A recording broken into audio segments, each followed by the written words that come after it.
Nah, kemudian ini juga tidak kalah pentingnya, mereka sering mengatakan kalau makanan itu dibuat dari keluar dari tetangga, artinya bukan dibuat oleh harta si keluarga mayit, itu katanya makruh, bid'ah yang makruh katanya. Terus kalau makruh apakah boleh dilakukan? Mereka hujahnya seperti itu. Kalau makanan tersebut didapat dari tetangga, dari kerabat yang ngasih, itu katanya sekedar bid'ah yang makruh, bukan bid'ah yang munkar atau bukan haram katanya. Ya terus kalau perbuatan tersebut makruh, apakah harus dilakukan? Dan ini perlu diketahui oleh penanya dan kaum muslimin, ketika ulama terdahulu mengatakan makruh, ini harus dikaji lagi. Sebab ketika ulama, apalagi di dalam mazhab Syafi'i, makruh itu menjadi dua, ada makruh yang tanzih dan ada makruh yang tahrim. Makanya ketika ulama mengatakan ini makruh, ini harus diteliti. Apakah makruh yang tanzih atau yang tahrim? Sebab banyak ulama terdahulu ketika mengatakan makruh justru maksudnya haram ya. Jadi ulama itu ketika tidak ada dalil di dalam Al-Quran tentang haramnya, meskipun ada hadis yang melarang keras masalah tersebut, mereka tidak berani mengatakan haram. Mereka hanya mengatakan makruh ya. Makanya seperti yang disebutkan oleh Imam Al-Ghazali di dalam Al-Mustashfa ya, di sana disebutkan apa? Bahwa Imam Syafi'i sering mengatakan makruh, padahal maksudnya beliau ingin mengharamkan ya. Beliau sebutkan fakathiran ma yaqulu Syafi'iyyu wa akrahu kadza wa huwa yuridu tahrim. Sering Imam Syafi'i mengatakan ini makruh, tetapi maksud beliau apa? Wa huwa yuridu tahrim, maksud beliau ingin mengharamkan. Jadi banyak sekali perkataan yang menurut Imam Syafi'i ini makruh tetapi maksudnya ingin mengharamkan. Itu banyak sekali ya. Jadi jangan asal ini sekedar makruh, boleh dong.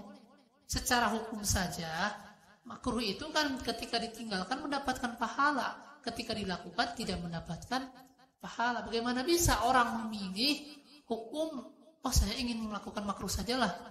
Bagaimana bisa kita saja yang berpikir dengan ingin mengharapkan pahala dari Allah, kita ingin meninggalkan perkara yang makruh ya. Apalagi kalau makruh tersebut adalah makruh yang diharamkan. Imam Syafi'i banyak di dalam penjelasannya. Ini makruh, padahal maksudnya ingin mengharamkan ya. Jadi buat saudara yang sering mengatakan ini sekedar makruh saja katanya, kenapa dibidah-bidahkan, itu hati-hati. Imam Syafi'i sering mengatakan ini makruh, padahal maksudnya ingin mengharamkan ya, seperti yang terangkan tadi di dalam Al-Mustasfa. Kemudian Imam An-Nawawi juga di dalam Al-Majmu' apa?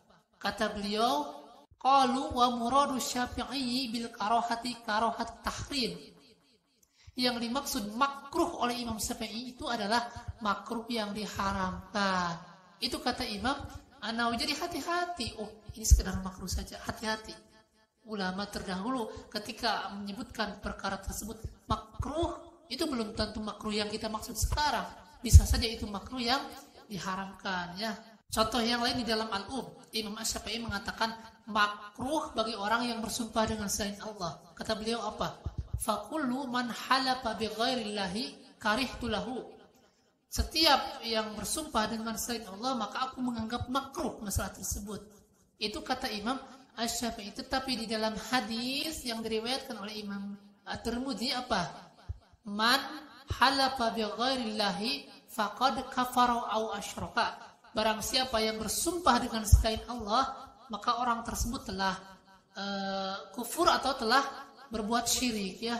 Jadi sekarang kami tanya, apakah ada perbuatan kufur atau perbuatan yang syirik itu disebut makruh? Tidak ada. Semua orang akan mengatakan bahwa perbuatan kufur, perbuatan syirik itu adalah perbuatan yang haram, yaitu dosa besar. Makanya yang dimaksud oleh Imam As-Syafi'i makruh tadi, fakullu man halafa bi ghairillahi karihtu lahu. Setiap yang bersumpah dengan selain Allah maka makruh baginya. Maka terbuka sekarang bahwa makruh yang dimaksud oleh Imam Syafi'i makruh yang diharamkan sesuai dengan hadis Nabi. Man halafa bi ghairillahi faqad kafara au asyraka ya.